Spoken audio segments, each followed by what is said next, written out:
The views, information, and opinions expressed during the following program are solely those of the individuals involved and do not necessarily represent the views of Access Communications, its representatives, or its employees.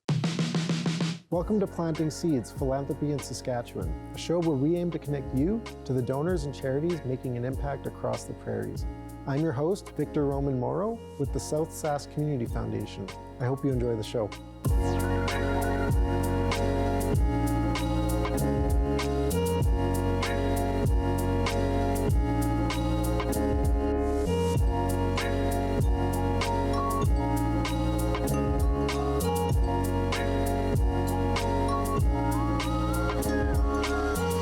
Today I'm joined by Kirk Englot, who is the CEO of Family Service Regina, and we're going to talk a little bit about Family Service Regina.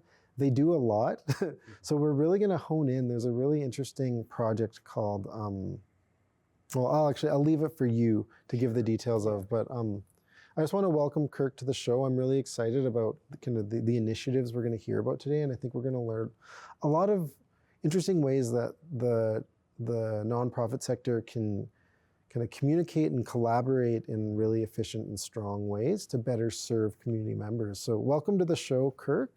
Is there anything you'd like to let people know a bit about your background or about Family Service Regina, what you guys do? Sure. Well, thanks for having me, Victor. And yes, I've been at Family Service Regina for quite a long while now. I started there in 2006. I'm a social worker and started as a counselor, and then have just stayed with the organization as it has grown and innovated over the last number of years. And I became the CEO at Family Service Regina in April 2023.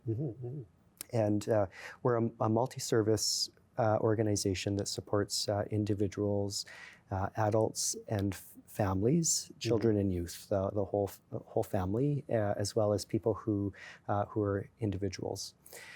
And we really emphasize three particular streams of service. We do a lot of mental health support and counseling work, and so that's one of our streams. We have counseling programs with the Ministry of Social Services, with employers, and we have a rapid access counseling program that's available to everyone. The rapid access includes support for adults as well as one that focuses on children and youth. And then just this week we're unfolding a suicide postvention program, and this is a counseling program through our rapid access services that are really available for people who've unfortunately had the experience of a loss of a loved one to suicide. So lots of work going on in our counseling program, and then we have a gender-based violence stream, and so we do a lot of domestic violence work with those who are impacted by family violence. And we have a team of staff who support folks to be safe, to make decisions about whether or not they would like to engage support from police or from the justice system, or to make decisions about safety that matters to them.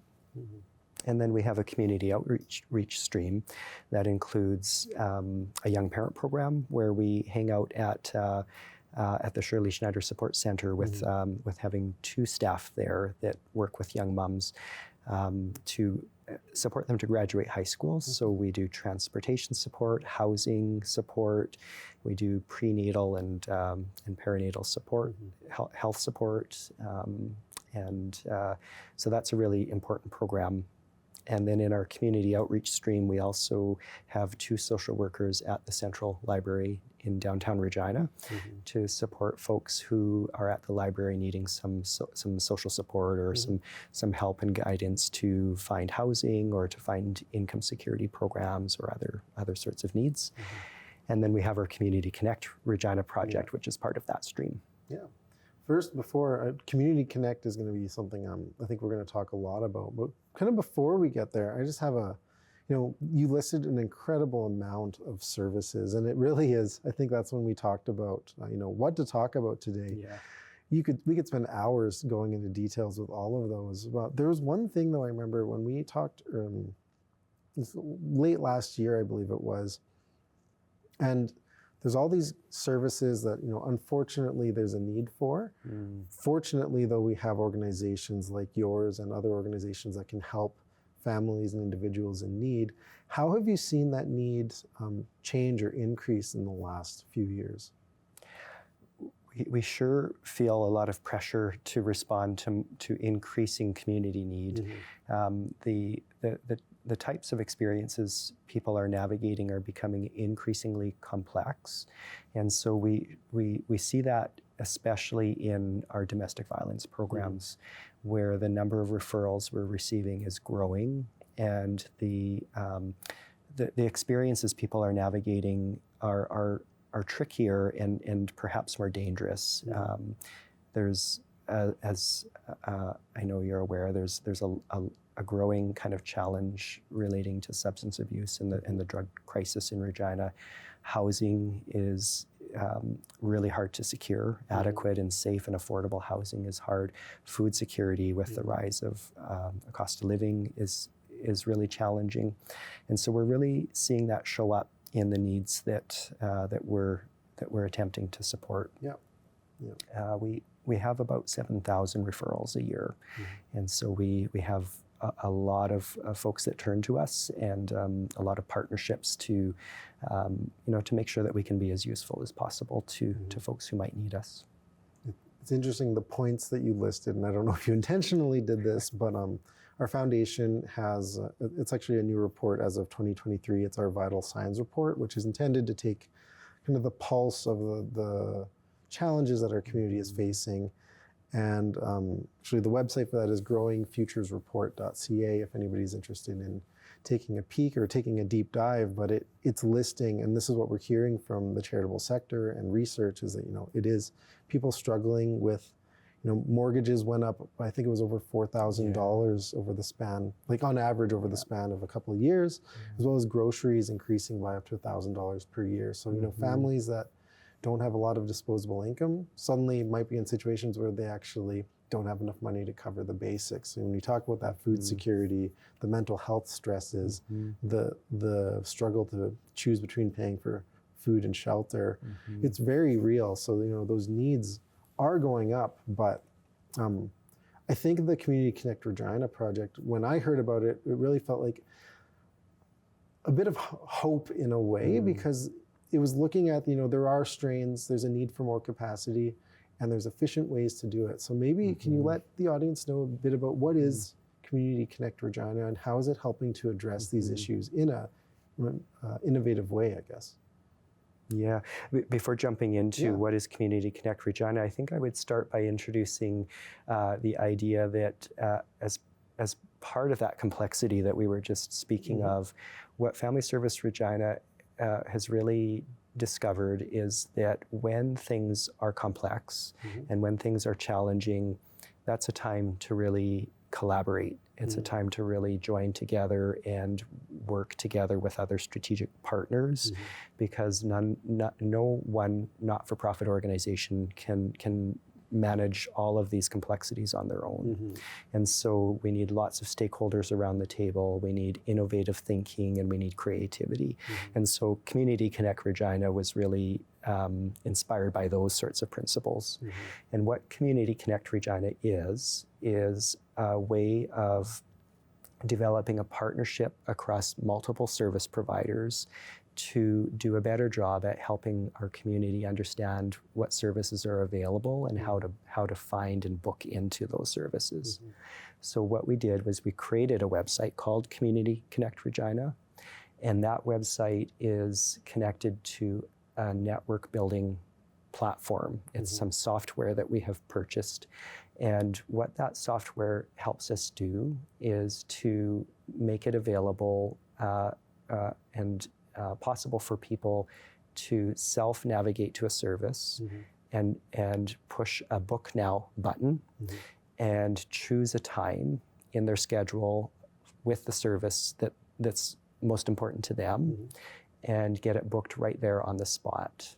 And that really, our goal was to really put the inventory of services that are available in the hands of people who might be looking for help.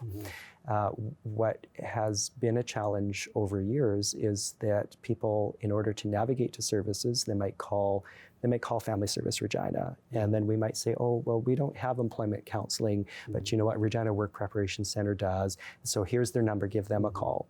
And then they might phone Regina Work Preparation Center, and that might work out really well, or they might phone Regina Work Preparation Center and then find out, oh, actually, you know, we don't have space right now, or there's a different program that might be better for you. And what would happen is people searching for services would often experience that they're kind of caught in this cycle, this vicious sort of circle where they did a lot of phone calls and might take a long time to find what they needed. Yeah. And so what we did was we partnered to start with, and this will grow over time, but we started with 4 partners that we were already doing deep collaboration with. And that included Regina Work Preparation Center. It included the Regina Early Learning Center. It included Rooted Community Connections, which previously was called Catholic Family Services of Regina.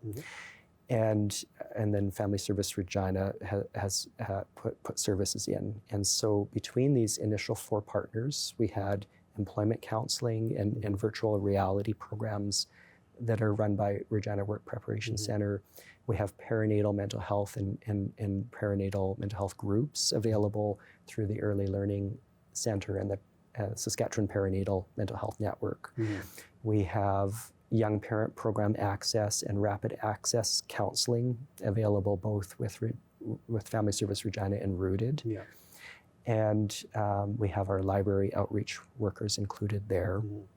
And just right now, we're working on bringing into the partnership Caring Hearts and their grief programs that they're running there. And we're bringing on Regina Public Library and some of their children's programs. And so our goal was to start layering in services and programs that people could kind of use the website for and book straight into. And then it also helps referrers or other helpers in the community, where if I work at Mobile Crisis, if I work at 211 Saskatchewan, if I work at the Regina Food Bank, and I have a person who's letting me know about their needs, I'm able to know about how I might be able to sit with them and get them booked, or to tell them about the site. And so that's a secondary piece, is that we're working with referral partners to help people navigate to the site.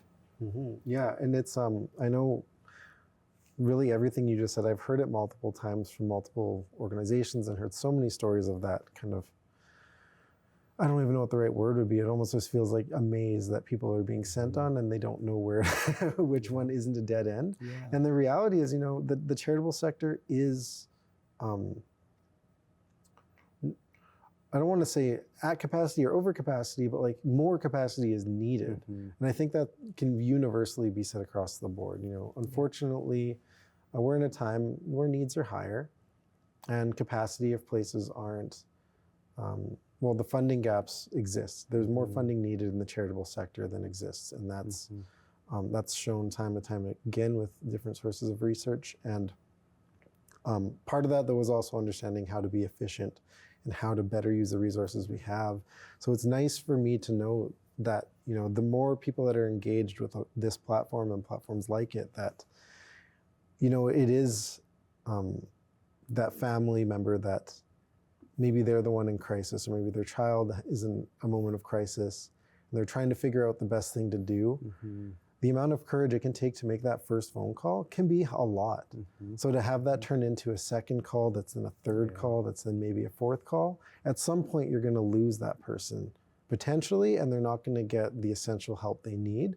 In this case, where we can encourage people to see that schedule of, okay, no, this is the time I have, and okay, this is the place that actually has time for me, that just immediately makes it a better experience for the person to get where they need and to get the value they need as well. But there was another piece that I want to ask you to talk about, which I thought was really fascinating, which is that internal capacity piece of the nonprofit organizations themselves, or you and your partner organizations, is how does it help you when people are able to kind of see organization A is at capacity, but organization B has some room for me? How does that impact the experience too? That's a really important part of the project, which is that if we are working in silos and we're not connected through this platform, we don't quite know what's happening elsewhere. And so we might say, well, I don't know, you have to phone and find out from them. What we're able to do now is if somebody were to connect with us in our rapid access counseling program, and they might be looking for some help today or tomorrow. If we find out actually we're full today or tomorrow, we can use the booking system, and we can look to see if Rooted, who does rapid access counseling, has, and maybe it turns out that actually we were full, but they had some space. And then we're able to navigate with that person to the next available service. And so both the partner who we refer to and we benefit because we're sharing the capacity between the two organizations, but most importantly, a person got service without a runaround. Yeah. And that really matters to us. Yeah, absolutely. Yeah. That is ultimately the goal, right? Is that the person got served to the best of their capabilities. And then also it's ideally making more room so that more people can get served in that same way. With any project like this, we mentioned it's something innovative, it's something new. It's tough to get things funded in the nonprofit sector. So, who is responsible for helping you guys fuel this, I guess? Well, we really are appreciative of the funding we received from the TELUS Friendly Future Foundation. They have a social innovation granting stream, and the project that they were looking to fund was supporting children and youth, a mental health project that leveraged technology. And so we fit perfectly with their priorities, and they funded it. And that was a 2-year funding initiative to build up the project. After the completion of the second year, which is December 31st, 2024, we're working on a sustainability plan for the future, because the experience we've been having and the data that we've been gathering really suggests that this is a winning concept, and it's something that we're going to be working on a sustainability strategy for, seeking potential funders, potential investors, or contributors to the project. And so sustainability is very much part of the plan we have for the 2024 year. So how can somebody get involved then if they see this is a program that's working, but it needs to become sustainable? What are the different ways that people can, I guess, contribute to that?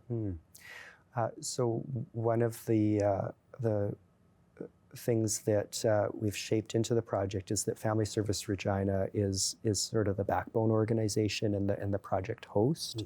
And so we take on the administrative functioning and management of the project. And so if people were wanting to explore opportunities to contribute to the project or make a donation, they could make a donation to Family Service Regina, or they could contact us at Family Service Regina about ways they might provide sponsorship for the program. And then also, where do people go to access this, to use it, whether it be that family or individual in need of assistance, or that worker at an organization looking to help somebody? The website is www.communityconnectregina.com. Perfect. And then folks can phone Family Service Regina as well if they would prefer not to access the website. On the website, there's information about our partners and all of the services that exist, as well as a resources tab with a whole lot of articles and resources and blogs and links to other programs. And so we built out a resources tab that includes things like how do you help your child with anxiety or depression, how do you parent after a separation, how to talk about grief or loss, and there's just a whole bunch. It's probably over 100 articles on the site now. That's great to have. And yeah, like a project like this, like it sparked so much yes in me when I heard it, just because, as I mentioned, like with our vital signs research, it hits on all of those essential needs of the community, but the big piece being that the gaps that we know exist in the charitable sector, the need for dollars, if using that as an example, but the need for dollars alone being higher and growing higher than what's actually available, but also just the need for kind of rethinking the way things are funded and being able to focus more on that innovation, focus more on how do we make things sustainable, how do we make the sector more efficient, more collaborative, how do we bring groups together that, you know, are individually doing great work, all leading towards similar paths. How do we make bridges between those paths better? And this project really stood out to me just because it's answering a lot of those questions. And I'm hoping that, you know, people learning about this will see just how great of a tool it really is to use. Because this is a local initiative. But am I right in thinking this isn't unique only to our community, correct? Like, how does this exist within a scope broader than Regina? Yeah, that's a good question. We didn't invent the idea ourselves.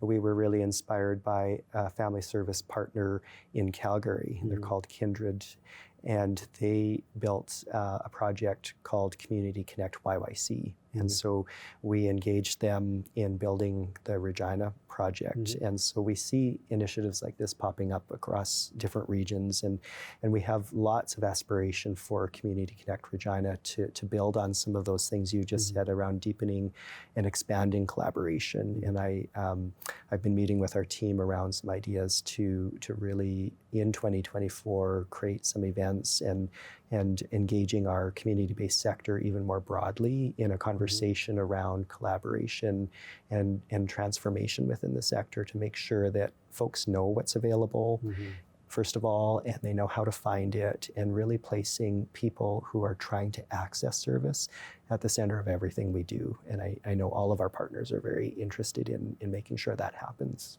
So I'm curious, like the partnership, because there are, you know, organizations involved, and as you look at scaling this and ideally, as we mentioned, not just making it sustainable, but growing it so that it can even better serve the community, what kind of a commitment is put in kind of on a partner level? Like how much communication is there between each organization? With the 4 partners that started, we created a governance structure and a terms of reference and decision-making authorities. And so we've built up a lot of structure. And so every partner that joins who puts appointment times and services into Community Connect Regina, they have a seat on an advisory committee. And then they also appoint someone to an operational team. And so it's the operational team that meets quite regularly and coordinates together and makes sure that they're looking at the data, they're looking at the flow of folks between services, they're looking at the website design and enhancing it. And so they meet maybe sort of monthly or every 6 weeks. And then the advisory committee meets about 4 times a year. Yeah. So it is a commitment, obviously, but I can see the value of that being, you know, that probably the time spent here is also time saved on just like making sure the inquiries can be handled the way they are, and also just any opportunity, and we've seen this, any opportunity to bring more organizations together in the same room, just it brings out great ideas. It brings out great other ways to potentially partner as well beyond just this initiative. And that's one of the things I really like to see. I think it's strengthening kind of the web of support within our community. I think of the concept of intentional design a lot about when we're creating projects or designing and launching projects. We like to kind of weave initiatives together.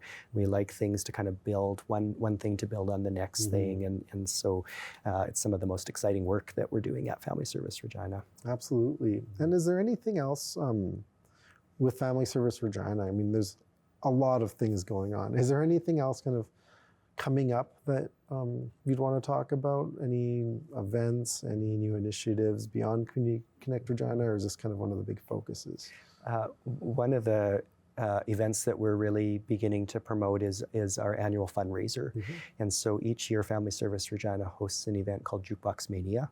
And it's going to be the 15th time that we've run the event. On October 25th is when it next happens at the Connexus Arts Center. Okay. It's a fun event. All of the information is available on Family Service Regina's website. That's familyserviceregina.com. And the event is Jukebox Mania. There's tables of 8. It's a Name That Tune contest. And we've heard from lots who come that it's the funnest fundraising event around. Yeah, I know for a fact that some of the South Sask Community Foundation staff went to that last year, and yeah, they loved it. So it's my intention to get out this year. I've got young kids at home, so sometimes going out past supper time, I'm like, I got to make this work. Well, I'll task you with getting 8 tables of 8 for us. Okay, and you'll all be welcome. We'll see what we can do. We'll have to grow our staff by a lot to fit those tables. Yeah. But I guess just to end it off too, what are some of the ways that people can get involved with Family Service Regina? We have on our website, there's some information and tab about how people can donate. We take donations through Canada Helps and directly through our website. You can call our office at 306-757-6675 to talk about opportunities to contribute and give back to the community. Great. Well, we've really appreciated having you here, and the work your organization and your partner organizations are doing. It's just so crucial to a healthy, thriving community. So I know from the foundation, we're really, really thankful to see these types of initiatives coming up, and it's been great because everything is showing that everything we're seeing is showing that things like this are really needed. And it's really exciting to see when these new opportunities and partnerships and collaborations are happening. Well, thanks for having us today to talk about our programs, and we've really appreciated our ongoing relationship and partnership with the foundation. It's been really helpful to support our mission. Great, I'm glad to hear that. Thanks for tuning in. If you'd like to learn more about how you can make an impact in your own community, visit us online at sscf.ca or find us on social media by searching South Sask Community Foundation on Facebook, LinkedIn, YouTube, or Instagram.